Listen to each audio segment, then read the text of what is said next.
out there in the world, either YouTube, LinkedIn, or in our studio audience. Thanks for joining us for this session. We are here at another Hearth tutorial hosted by Heartbeat. Really excited to have everyone here. Again, whether you're out in social spaces or you're in the studio audience, thanks for being here. In the chat, if you guys want to, we have a consolidated live stream chat. Let us know where you're tuning in from today. Would love to see just a general location of where you're at. I'm tuning in from upstate New York. Misty, you're in Arizona. Where else? We got Alberta, Canada in the house. Awesome. We've got Ocean City, New Jersey at the beach. Okay. We got London, Hamilton, Ontario. Okay, we have a nice international audience here today. Love it. Atlanta. Linda, hey there from Atlanta. Good to see you. Let's see. We've got New Mexico. All right. We have excellent coverage of the world today. So thank you guys all for tuning in. Recognize we got Germany in the house. Okay, welcome, Tim. So yes, thanks for being here in all the different time zones around the world that you guys are tuning in from. So today we have an awesome session, and I'm really excited to tee up our host who is here today. So we have a session on how to use merch to boost membership retention and revenue, and this is featuring Mars Marcello. Mars, welcome. Thank you for being here on a tutorial. Oh, Mike, Misty, thank you so much for having me. I'm incredibly pleased and excited to talk to everybody here at the Heartbeat community. I've got my head involved in all things merch as it pertains to general merch, but retention, strategy, and just everything that you need to know about how to keep people inside a community. And I'll get more in depth on that, but yeah, I'm very excited to dive in here with you all today. And I am coming from the beautiful yet tiny state of Rhode Island. Wonderful. I heard there's like 38 miles of coastline. If I remember, what was the number? If I remember right, something in that range. Yeah. I'm not gonna lie. You might have me beat on the number. I think it's probably 38. What I can tell you is the entire state is 45 minutes top to bottom. Fantastic. Awesome. I drive that far to the grocery store, but that's okay. Yes. Okay. The wonderful world we live in. Wonderful. Okay. Excellent. We have Eric in the chat. So fellow merch pro sending Mars a virtual high five. Awesome. Thanks for sharing the love in the chat, guys. So if I can give a little bit of a bio for you here. So reading this here, Mars is a seasoned media leader, a creative strategist, and entrepreneur shaping the future of the creator economy. As a CEO and co-founder of Certified Crucial, they built a merchandising platform that helps podcasters and digital creators grow their brands and revenue through custom vinyl, apparel, and promotional products. And with over a decade of experience in podcast production and monetization, including original shows for S&P Global, that's cool, Mars also runs Media by Mars, guiding creators in turning passion into scalable, sustainable businesses.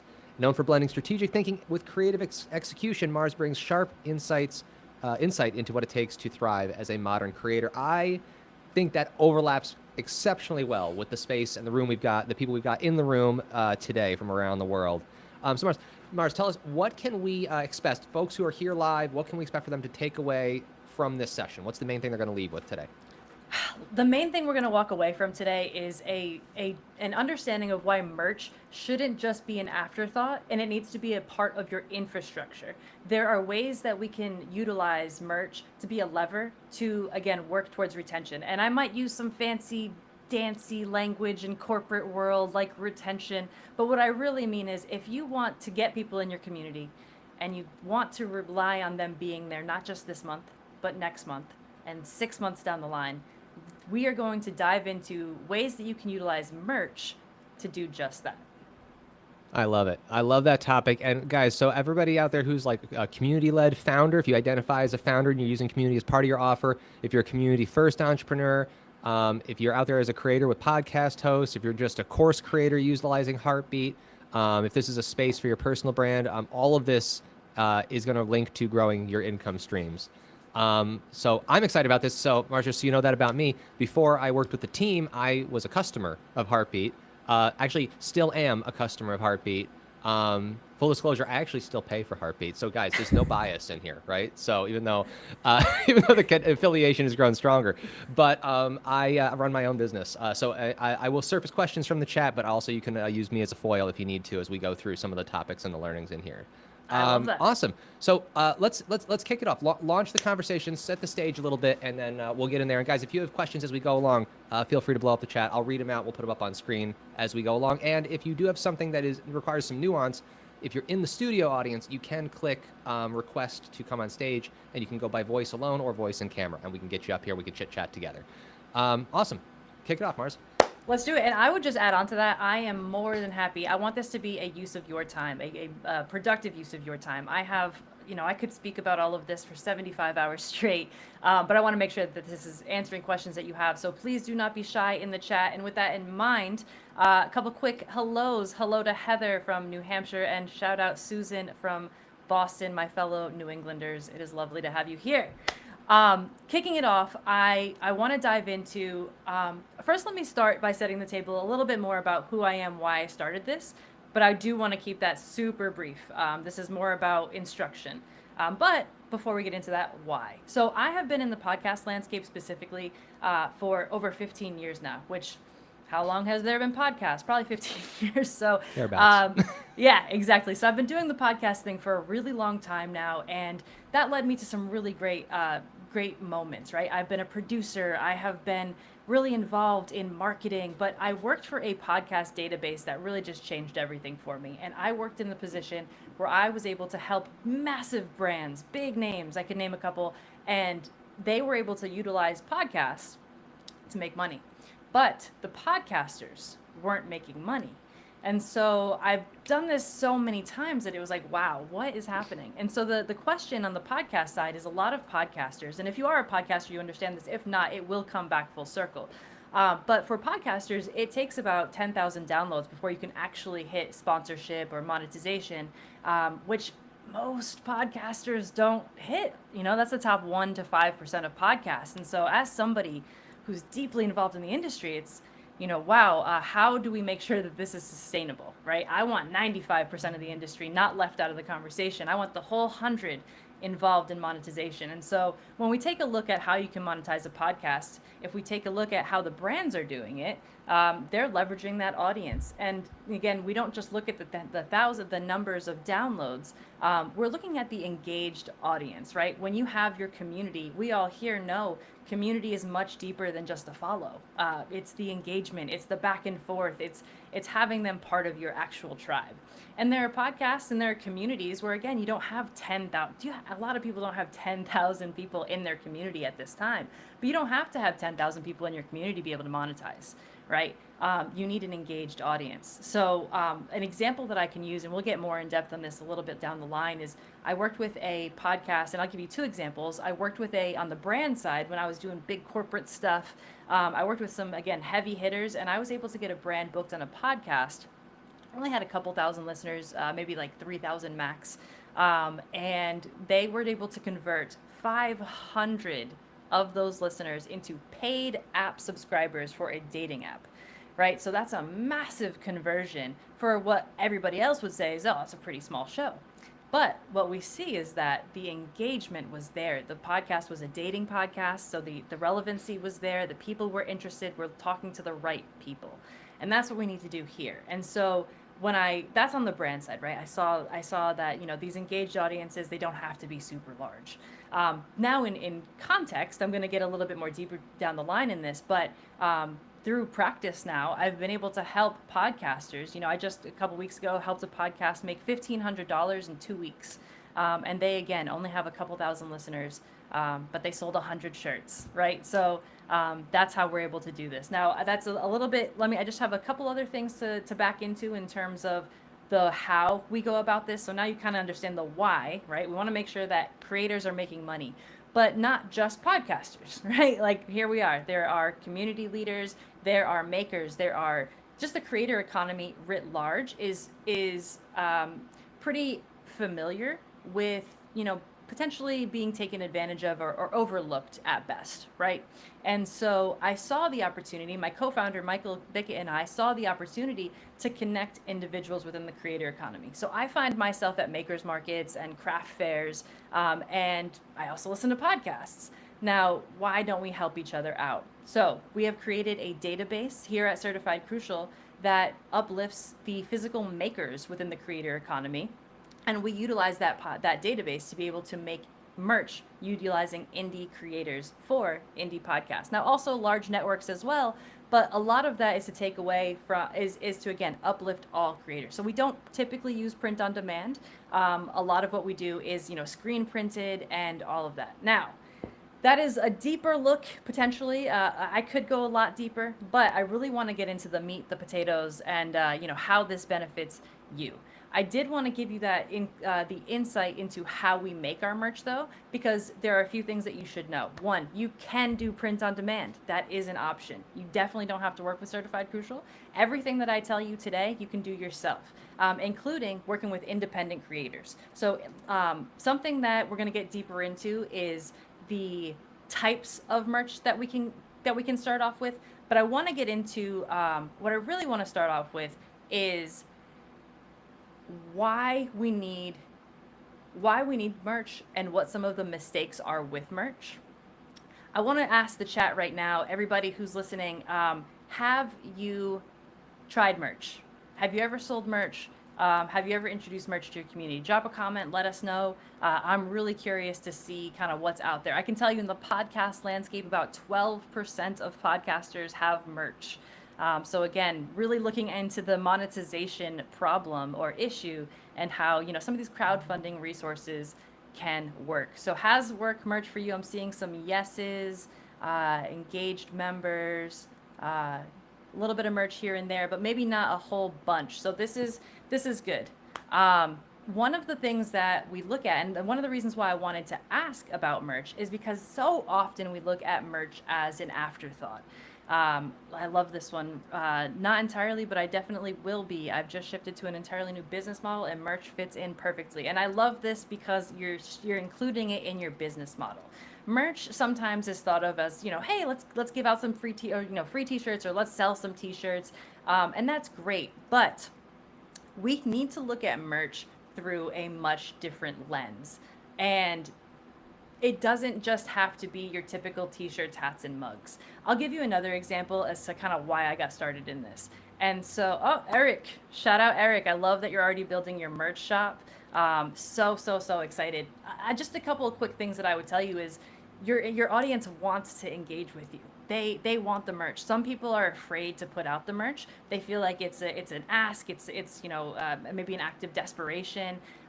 It is not. There are so many people. And when we look at research, we can see that influencers across the board, and we see them online all the time. They're pushing beauty products, and they're pushing maybe a new meat. I don't know. Things get sold, but the number one thing when we look at numbers and when we look at dollars and cents is that influencers sell the most merch. Anything that what gets sold the most of is their products. So as much as they're selling those affiliate brands and all of those, the numbers, when we look at it, they're making most of their money from themselves. And that is what I wanted to do. And so I told you the example about that dating app. And in looking at it, it came down to the fact of, what are these brands doing? These brands are getting in front of these podcasts. What are they doing? They have a product that they're selling.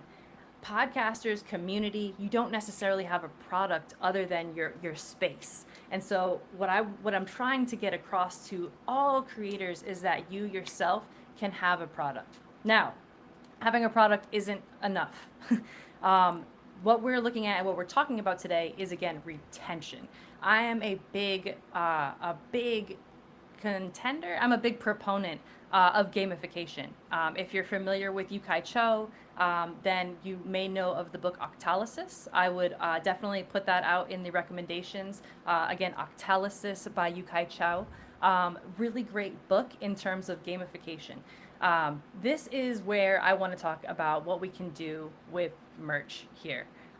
Because this is where, again, we talk about retention. So I have joined a few communities myself.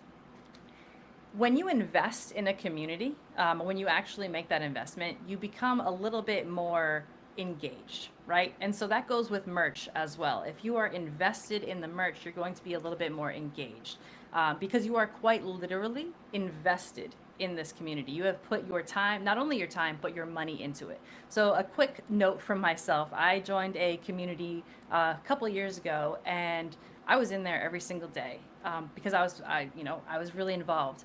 But I kind of fell off the radar a little bit, but then the subscription came in. And I realized, oh, I have been paying for this subscription, so let me make sure that I am back in there.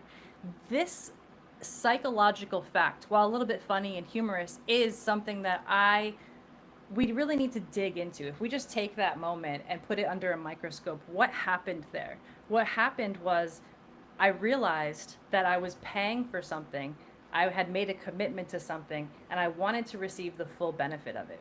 This idea is how we can utilize merch to be a tool for you to keep people in your membership. Now, something that keeps people inside of a community might be something like a live event, right? So maybe you have a monthly live or a bi-weekly live with experts.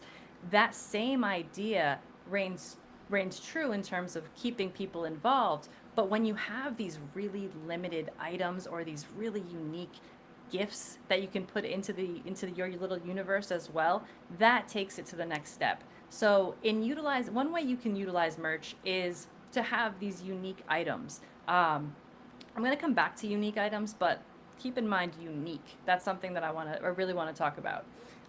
But keeping them involved, this month I know that I'm going to get a surprise item. We could do subscription boxes, right? We could do something where it's a monthly cadence. You could do a quarterly cadence, but just the idea that you don't want to miss out on that next event or that next moment. Maybe month 1 you got a hat, but in month 4 there's this really cool vinyl if you stay involved, or they're putting together. I put a sword together. We've sold a sword. Maybe you make it to month 6 and you get a sword.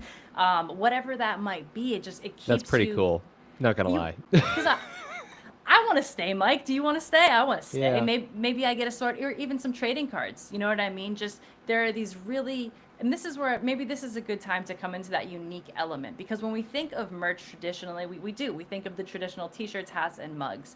But one of the reasons why Certified Crucial doesn't necessarily utilize as much print on demand, or really any print on demand, is because we wanted to be able to make merch as unique as your niche, merch as unique as your community. And so if your community is about gardening, well, then a t-shirt would be, maybe it's great. Let me give you a use case, actually. I had a podcast that was about true crime, and the listeners in this demographic were primarily women over the age of 50, and the host of the podcast was wondering, why is my merch not convert? I have a massive show with a really large demographic who is known for buying. Why are they not converting? Looked at the store, they had one shirt, no other items, and it was just a black t-shirt. Now, when we look into that demographic of women aged 50 plus, styles matter. It can't just be a black t-shirt with really no design. There's just something that goes into this for that demographic. So I say that to say t-shirts aren't always going to work. A tote might not always work, but maybe for your audience it is the trading cards. You know what I mean? If you have a D&D audience, for example, they might want some more of like a playing card action, or even a dice. Custom dice. Custom dice, a custom dice box. I got to point out Eric in the chat here, if you see his comment here, craziest ask he ever got was a kettlebell custom molded in the shape of Teddy Roosevelt's face, and Eric got it sourced. Yeah, I love that. Yeah, Eric, but I would be curious to know how that moved. It was so personalized, it was so relevant to what you were doing. I imagine it meant that much more, because when we look at merch could just be stuff, right? Like I have this next to me, and it's for lights, right? But this could just be a thing. But if I actually put my branding on this, and I put some thought into it, my name's Mars, so the fact that this is kind of space themed is relevant for what I'm doing. That matters. It does help move the engagement that much more. Mike, you look like you have another thought. No, they're fantastic comments. So like Rick had a course called Your Go Button, and for merch, he's planning shirts, of course, but also considering an actual physical go button like the Staples Easy button for productivity. I love that. I love tying the metaphor. See, guys, I'm a marketer, so like by my entire career has been in marketing. So like I torture metaphors, and I can't help it. It's just like a nervous tick for me. And so like my community is called the gym. It's not about fitness. It's about putting in the reps in business, but I torture the metaphor. And I'm like, he says there's a custom kettlebell. I'm like, okay, that's actually kind of close to what I actually would use. That's pretty cool. You're gonna have to find out where to get one of those. Hit me up with a DM on the on where you got your custom kettlebells. And then yeah, the limited runs are on brand. Eric, yeah, okay, awesome. And Ashley says, asks, are you talking about selling merch to community members or giving away merch for free? What do you have to say about the free giveaway and that kind of mesh?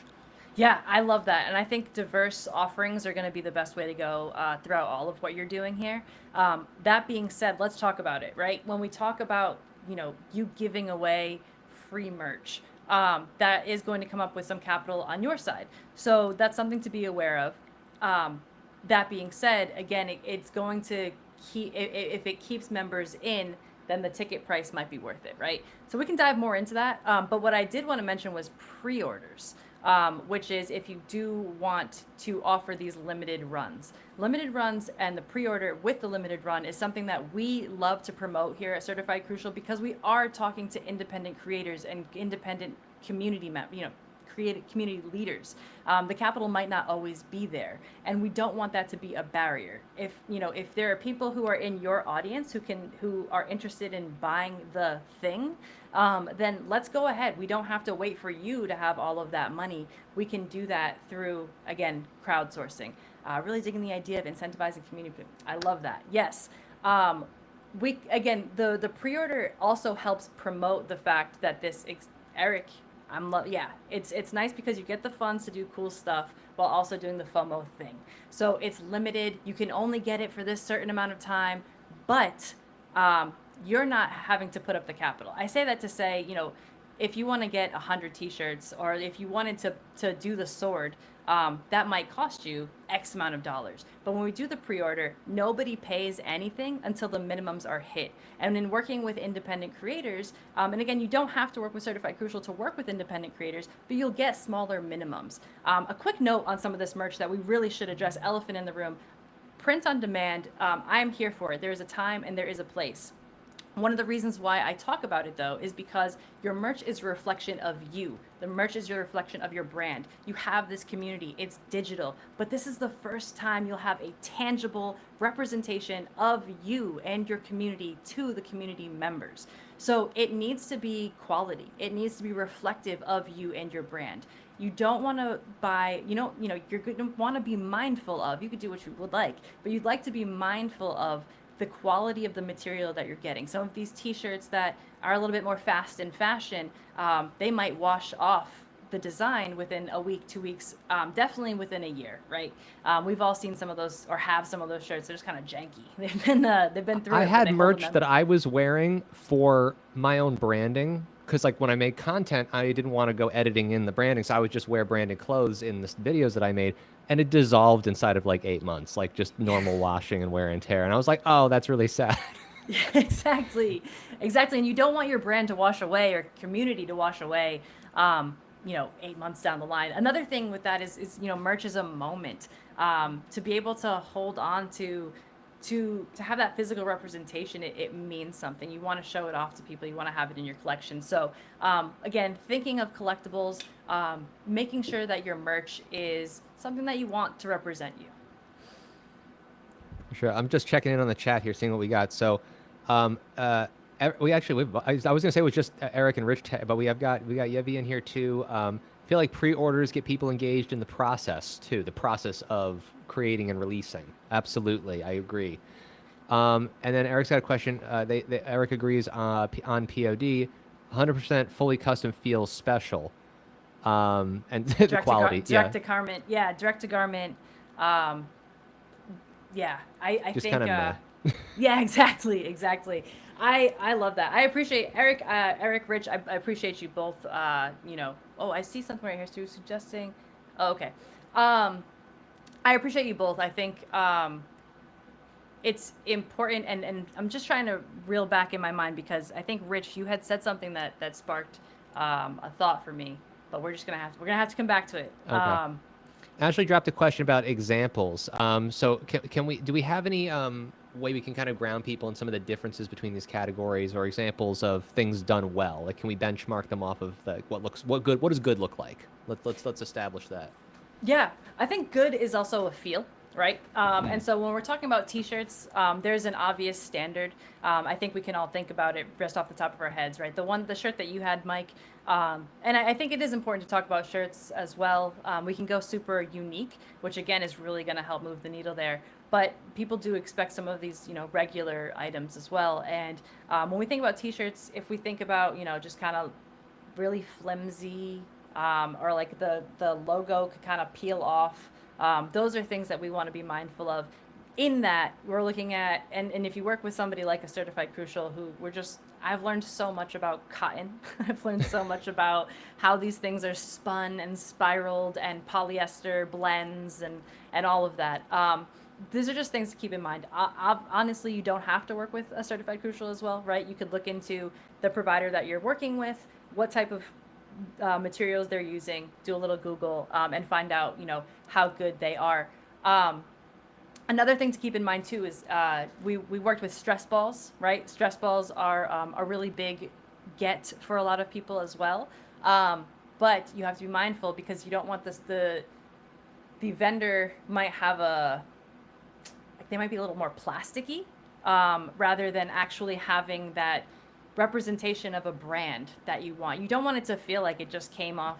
You want this to be something that people cherish and can hold on to as part of their collection. So this reminds me of like in my corporate career, like I've had situations when you do like brand partnerships. Like let's say you have two brands co-marketing something. There's a concept of brand safety. If you put your brand next to some other brand, you imbue and absorb a little bit of the association with that other brand. And like if that brand had either is problematic press or maybe stands for something different than your company values, you expose yourself to brand safety challenges, right? Where you could potentially take that impression upon yourself, and then when they think of you, they think of the problem as opposed to all the awesomeness that you represent. And I feel like in an experience with merch, for example, like if you're like, hey, here's an awesome stress ball, and they squeeze it and then it stays crushed and it's like done, it's like, oh, and now I feel cheap. Now it feels cheap, and like they associate cheapness with you, and that could maybe be counterproductive to the messaging you're trying to establish. Exactly. I saw in here, Linda, you talk about giving examples on how to work merch into your business model, and I'm really glad that you asked that. Let's dive in, right? Let's talk about how to utilize this community.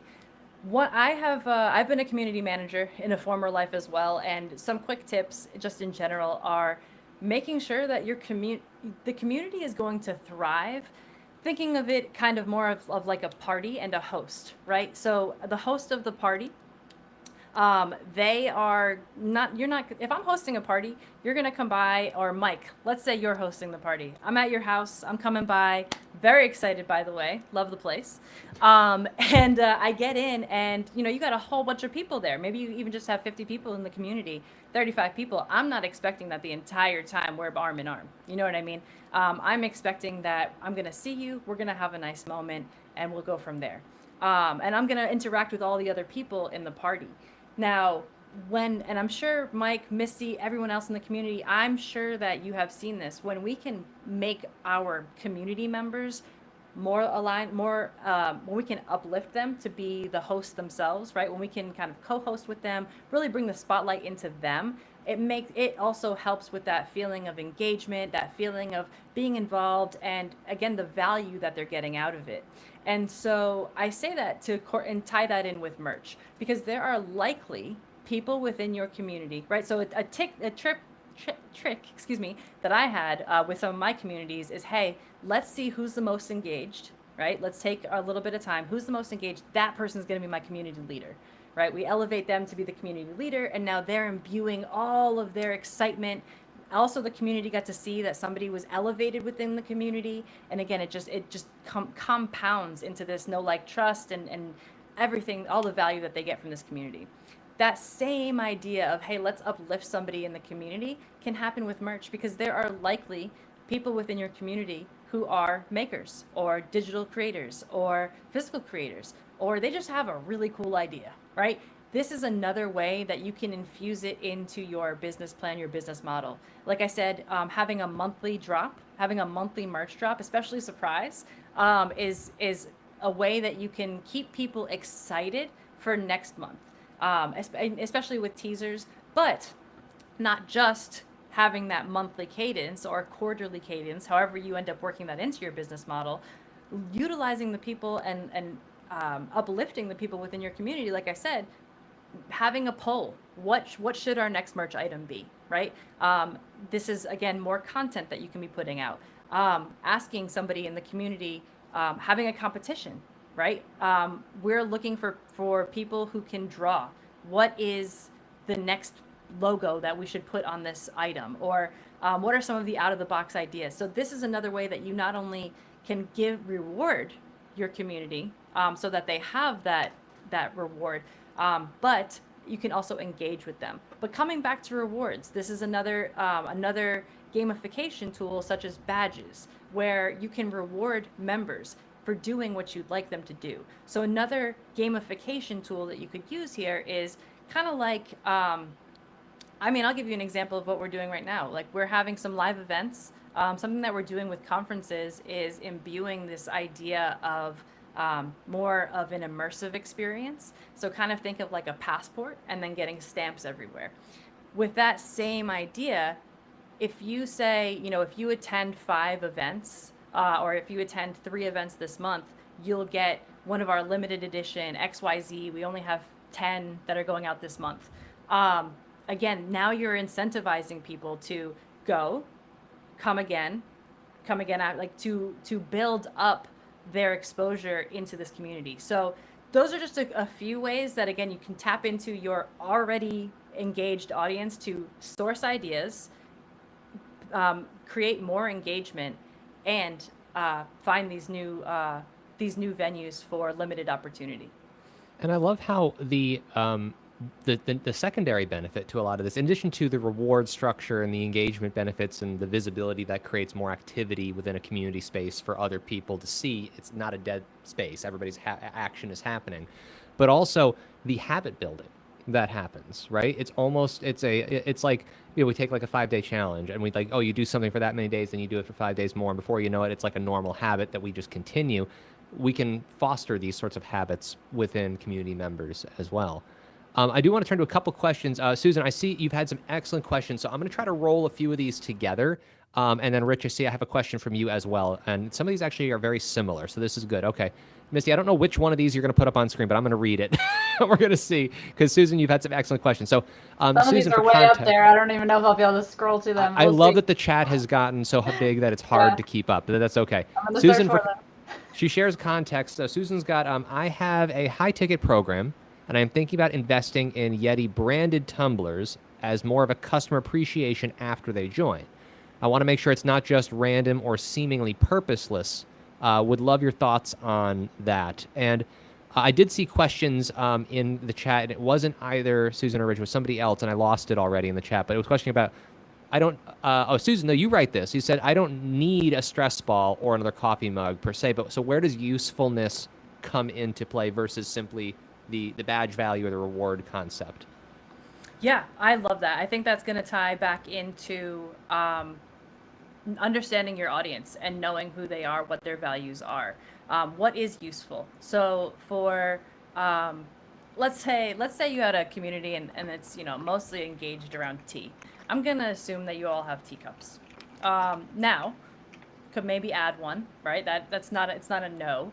But maybe there are some other items that are going to be more useful, that are still in, and that's why, again, I'm so gangbuster on not just having t-shirts, hats, and mugs, but really diving into what is useful for your community. What is something that would benefit them? And Mike, to your point about kind of reiterating some of those, I want to say almost like training people to have these habits and these routines. Those are some things that you can consider as well in doing that. So I say that to say, maybe a journal isn't going to work for everybody, but if you did have a journal or if you did have a planner, let's say your community went live every Thursday at 2, you could have in that planner that is specific to what you're doing on Thursdays, hey, reminder, 2 p.m. we're meeting. Now, again, that it just brings back the I hear you on the usefulness part. I believe that was Susan. And I really want to stay here because it's important. There are two thoughts that I'm having. One is that it doesn't have to be useful. Like I have some things that are just collectible, and that is something that I'm actually very proud of. They have something they can use. Oh, hydrate. Yeah. So if you're having these 2-hour coaching calls and they're not very hydrated, maybe some water bottles. Just to say, hey, like we want to make sure that we've noticed this and we want to reward you for coming to these long calls.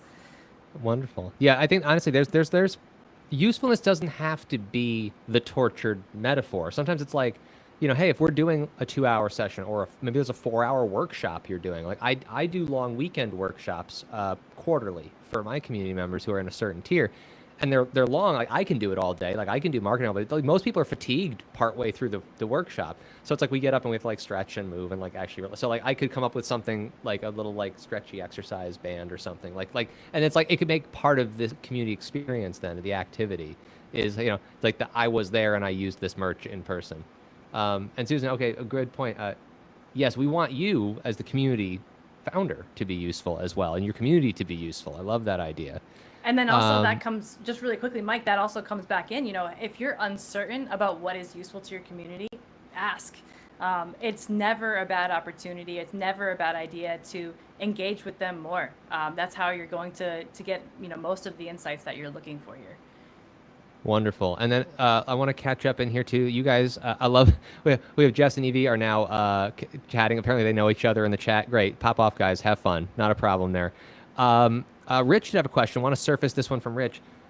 Maybe for free members, they can order items at full prices versus paid members getting a coupon code. This is like a Costco model. It's like if you're a member, you get a discounted rate versus the retail. What are your thoughts on how that fits in? Is it inclusive, exclusionary, rewarding? Like, what are the dynamics that are in play there?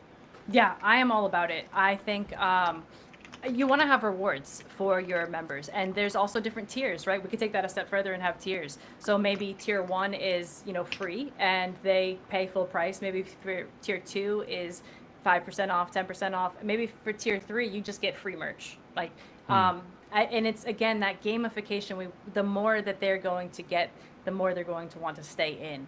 And so I am all for that idea. I think again it's something that you want. This is, again, the reason why you don't want merch to be an afterthought. If you're thinking about merch like, oh, hey, let me launch a couple of t-shirts, that is fine. But that's not necessarily a business plan. That's not necessarily a strategy. And what I'm looking at, what I want to say is, yes, when you're creating your tiers, think about merch. What can you offer? How do you want to present that? And then as you're creating your interactions, your engagement, your strategy for your community, how does that play in? When you're creating your content, how does merch play into any of that? How are you engaging with your community? I am a big proponent of utilizing this in as many different ways as possible. And this isn't merch for the sake of merch. I just want to make that clear. This isn't just merch to say, hey, we have merch. It's, again, looking at it as a business model and a business plan, taking a roadmap, putting together Q1, Q2, Q3, Q4. What are we doing? What holiday is here that I can make sure that I'm planning 6 weeks ahead to make sure that I have this organized. The holidays are going to come up in just about 6 months. So what are we doing to reward our members? That's something that we need to think about now versus waiting until we get to 6 months down the line. It's the holidays. Oh no, what am I going to do? To have this actually planned out is exactly what we're talking about here, not just having it be an add-on. Yeah, I love that. And I feel like everybody's really, like, we got the creativity juices flowing now in the chat, which is great. So Rich offers a feedback here. So here's a BFO, a blinding flash of the obvious. Why not ask new members as part of the onboarding, what do they like? Mugs, shirts, other specific items. And Misty, you popped in there that, on the onboarding flow in Heartbeat can include questions that build out a member biography, and some of the questions don't become part of the member biography. It could just be part of the information for you, and you can export that from Heartbeat and gain this kind of like built-in initial experience polling. And you can either say, send like a individualized invite to get merch to that person afterwards on a one-to-one basis. You can use it as a aggregate to come up with a theme of what the next release, if you're doing limited releases, can be. What do you think about like the initial experience, Mars, being tied to merch versus like post-rewarding behavior afterwards? Like, do you like, how early do you want to introduce it in the customer experience journey? Like, when does it make sense, or does it always make sense?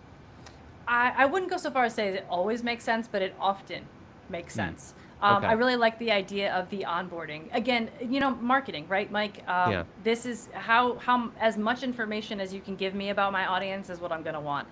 In the onboarding, if we could get information from them as we continue to move along in our community journey, there are ways that we can even potentially utilize AI to take all of the conversations that are being had, look at the sentiment, and just dive into what types of items would actually be appropriate. But then again, polling, again, I don't want to say always, but often it's a good time to talk about merch. With that in mind, though, while you're creating your store, I don't want to encourage like a product fatigue, because you don't want to just spam your audience with items as well. That's very important. There are a few things, I know we're getting closer to the end, there are a few things that we just have to hit. The number one mistake that I see with merch, especially when we're talking about more of the pre-order side of things here, is not promoting, okay? Think about a plane, right? You need, in order to have a plane launch off into the air, there's a runway. And it's going to take off on the runway. It's going to be on that ground for a minute, and then it takes off. In order for your merch to take off, you got to have a runway. And so that means you have to promote. A lot of people think that they'll just launch their merch and it'll be on the store and people are going to know about it. And while I would love for that to be true, when is the last time you actually saw something one time and then bought it, right? If that would work, I wouldn't have a job as a marketer. It's one of those, like, I would love it to be true, because then we would all have so much easier times producing our own livelihoods and you wouldn't need marketing. But it is an essential piece of what we do, for sure.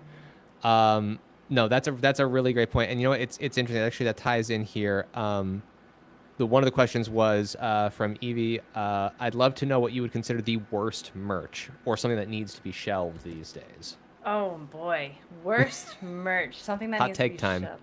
Hot take time. Oh man, this is a hot take, and my business partner would not be happy that I'm saying this. But this is a personal note. Buttons. I don't necessarily understand buttons, but what I will say is, if you have in your community, please put out buttons. People love buttons. I don't understand them. I don't have to understand them. But they move. People love buttons, and especially in your reward system, if you're looking like it's low-hanging fruit in terms of being able to afford it, right? Even if you want to buy bulk, I Certified Crucial, we do them in-house, so there's no minimum orders. You just get 3. We would encourage you to get more than 3. But all of that is to say, they are a really great option. I don't get it, Mike. I don't get it. I'm not sure. Well, sometimes we're not our ideal customer, and like, right. I remind this of myself all the time. It's like, I don't get it, but I'm not the ICP that I'm marketing to. And in the end, the customer is the one who decides whether this is a good fit for them or not. Looking to some of the other questions, I know maybe there's some other hot topics or hot things. Were there any, before I go more questions, I got 3 more questions in the queue, but they're written down. Mars, what other main things we want to make sure folks leave with so we don't miss out on any other critical topics? Yeah, I want to come back to the promotion really quick. There's one other piece that I Yes. want to mention, but I cannot talk about promotion enough. I say this because I've been doing it now for quite some time. I've worked with some really large names, people who you would expect that, hey, they probably could just drop it once and people are going to go grab it. That is not the case. You're not going to oversaturate your audience with this idea of promoting the merch, but what you are going to do is not engage with them. You're not going to hit your numbers. You're not going to hit your minimums. You're not going to get the sales that you're looking for if you don't talk about it. So I did want to I know that I'm kind of harping here, but it's important to say, because it is going to make or break what you're doing. I do like to give out resources. Jeff Walker is an author who wrote the book Launch. I very big fan of the book Launch. It's going to help you with launch strategies. That's not just going to be for your merch strategy. That's going to be for your community in general. Launch. It's a very good book by Jeff Walker. I did talk about product fatigue as well. So we like to look here at Certified Crucial at merch with a few lenses. You're going to want to have a hero item, right? So there's a group that I'm working with right now, and it's a sports related podcast. Their hero item is this like super cool branded basketball, right? So there's only like 10 of them. We're not going to sell a lot of them, and they're signed by the podcast host. So this hero item is like it's great for that particular show. Another hero item is that sword. The sword is one of one. All right, it's a very expensive sword. It's forged. It is a legit sword, and so again, the hero item might attract people to your page, because Mike, you might be like, wow, Mars has they're selling a sword. I just gotta see it. I gotta know. Yeah, it's like, why do car companies sell supercars when they sell 8 of them? Because they right? Why do they do? Because you're gonna go in and buy the Honda Civic, right? After you hear about how cool whatever the Honda one is, an NSX or whatever it is that they were selling, right? So it's like, oh, cool. Or like Toyota had that LFA car or whatever, and it's like, I'm just gonna get my Corolla, but cool. It's like the same company that made the supercar. Like, yeah, there's like a thing. There's like a aspirational connection that you form to this kind of like flagship model. Exactly. And it just kind of, it's almost like tasteful clickbait, or maybe like moral clickbait, or maybe. Well, there's 2 types of clickbait. There's the clickbait that promises something and never delivers it, which everybody hates. One weird trick to whatever, and then you go somewhere and like you never learned that weird trick. And then there's the clickbait that follows through, and you're like, it's a curiosity gap, and then the gap is fulfilled. And like, that's not bad. That's just marketing, right? As long as you deliver on what you promise. And yeah, that's what this would be. Exactly. So having that hero item, boom. Okay. Then we're going to have some just like regular traditional merch, such as, maybe the t-shirts, the hats, things that you can expect. It doesn't have to be the t-shirts and hats. It could also be maybe a trading card, or, something a little bit more mid-tier.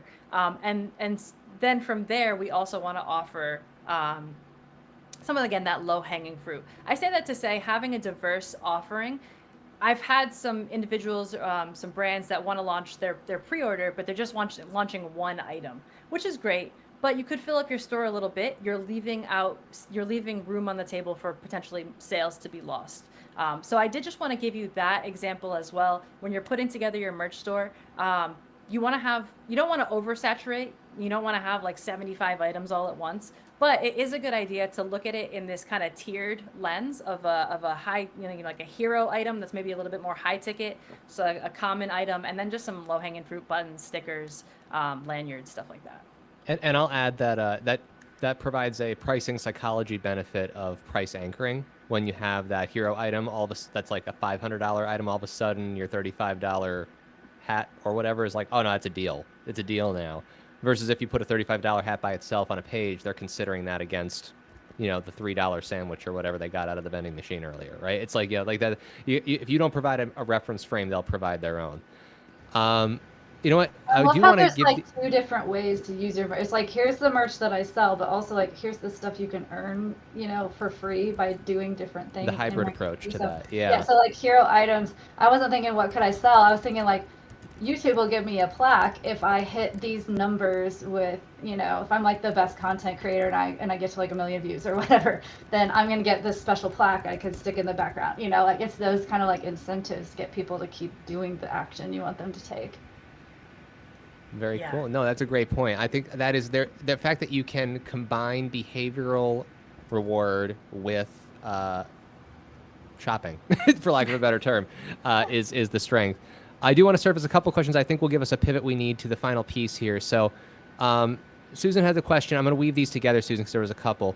The benefits of going to a merch creator person versus a primary source. For example, if she was thinking about like going to the Yeti manufacturer direct versus a merch person who specializes in all types of merch, that, and then the companion question to that would be, is it better? Would a place like Certified Crucial be helpful if we're looking for something that used to be common but hasn't been seen in ages? No example was given, but what came to my mind was like a rotodial phone, right? Oh yeah. So I'm just so choosing a creator shop versus going manufacturer direct, and in general, how does that fit with modern items and then kind of cool bespoke items? I'm gonna actually back into it. We can absolutely help with those. That I love it. Yes, we can do. We just worked on Shrinky Dinks. So just like creating Shrinky Dinks for this. Yeah. We can bring back what's old is new, and we can definitely bring it back. So if that's something that you're looking for, absolutely. When it comes to Yeti, there are a few things that I have to have in mind. If you're looking to we talk a lot about merch as a metric. We also look at merch via sponsorship. And so the sponsorship is what I like to talk about here. If you're going to work with Yeti, I'm looking at your question in two ways. You could have Yeti potentially be in on it, if you will, kind of as a co-branded opportunity. Their name will be on this, so it will be a co-branded opportunity, so they'll benefit from it as well. If you reach out to Yeti, because it will be a co-branded opportunity, you might be able to save some money. They might actually go ahead and foot the bill for you. They, depending on how you present this, there could be some lucrative opportunities for you with Yeti. So if you do approach Yeti, I would look at it as a partnership, because again, they are going to be co-branded on this item with you. So that is a great question, and I'm very glad you asked it. Utilizing sponsors to help with merch is something that I definitely advise. And then aside from that, you by all means can just buy Yeti microphones and go through with it. Given the fact that we just said, maybe Yeti would be able to help foot some of the bill. The DIY aspect is going to be a little bit more expensive, but then you have full creative control over it as well. So those would kind of be my insights there. Very cool. And we have fans who would be. Rich said retro can add a cool factor. Yes, it can. Susan, as for order sizes, I don't know if you're doing retro stuff like that. Is that one that has higher minimums when you start to bring the old to new? Mars, what do you think on that? Is there always a case? Is there a rule, or is it kind of case by case? Yeah, no, it's case by case, especially Okay. here again with Certified Crucial. Because we're looking at independent makers, a lot of our minimums are actually 25.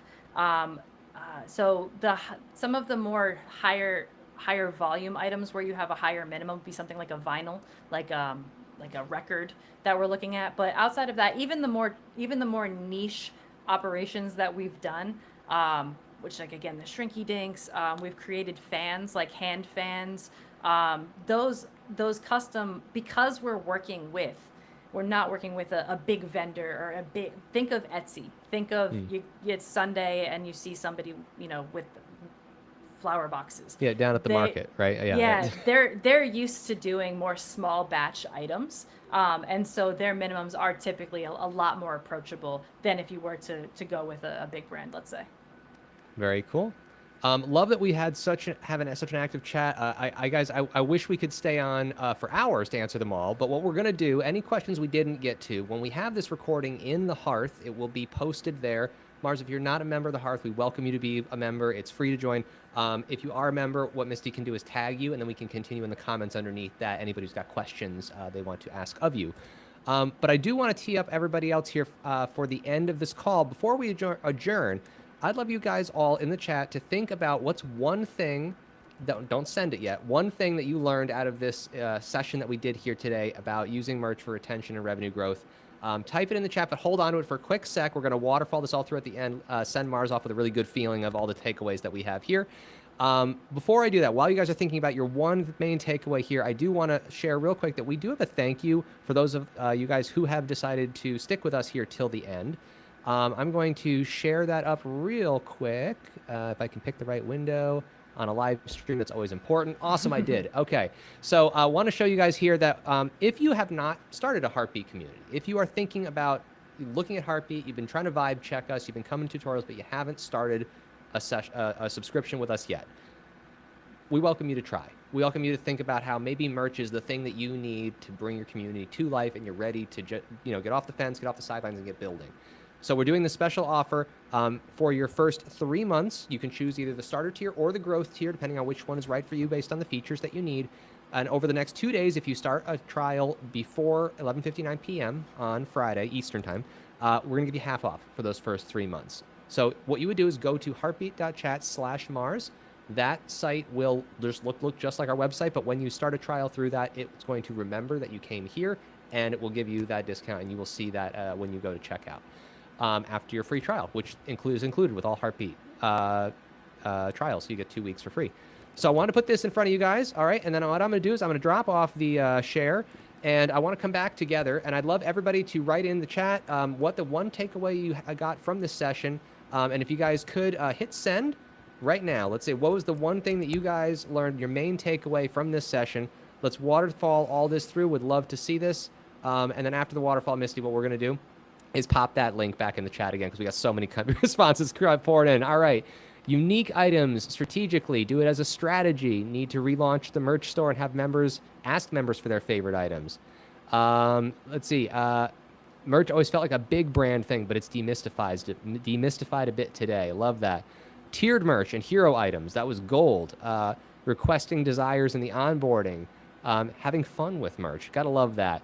Merch as part of the business model. So honestly, yes, we have a lot of really great feedback here. It looks like people are really taking away the concept of baking this into the way that they approach business itself. Really excited that you guys got all of that takeaways for you there. I do also want to let you guys know, like I said, we're going to post this in the Hearth, so you can also chat with Mars there. Mars, what are other ways they can get in touch with you if they need to? What's the best way to do that? Yeah, I do have a pretty unique name, M-A-R-Z. So if you go in LinkedIn, you can absolutely find me there. I'm pretty active there, M-A-R-Z. And I'm also, you can find us at certifiedcrucial.com. Happy to answer any free questions as well. This is genuinely, we're here for the creators. It is not a money grab by any means. Happy to just be a friendly merch face in your Rolodex of individuals you work with or know. So I thank you all for having me today, all of your kind words, and again, kudos and hats off to all of the merch that you are all about to create. I can't wait to see it all. Yes, I love it. And guys, in the Humble Brag channel on the Hearth, by all means, feel free to share when you make some awesome things. I'll also give you guys a quick visibility into the fact that we have events coming up. We just did how to use merch to boost your revenue retention. But coming up next, we have Structure to Sold Out Winning Membership Blueprints. That's going to be on July 9th. And Grant Shattuck is the founder of Tela.tv, which is the screen recording tool, the one I use in my video newsletters, and this is going to be a part 2 because he already did one session with us. That's going to come up towards the end of July. So stay tuned in the Hearth for all of the sessions that we have coming up. Once again, Mars, thank you for this session. This was super, super helpful. Glowing love in the chat. Thank you, and thank yous and love and hearts and all sorts of positivity from everybody in the chat here. So thanks, guys, for those of you who are on LinkedIn, on YouTube, those who are in this live studio audience. Thank you all so much for being here. Appreciate you all. And we'll see you on the next one. Take care, guys. Thank you.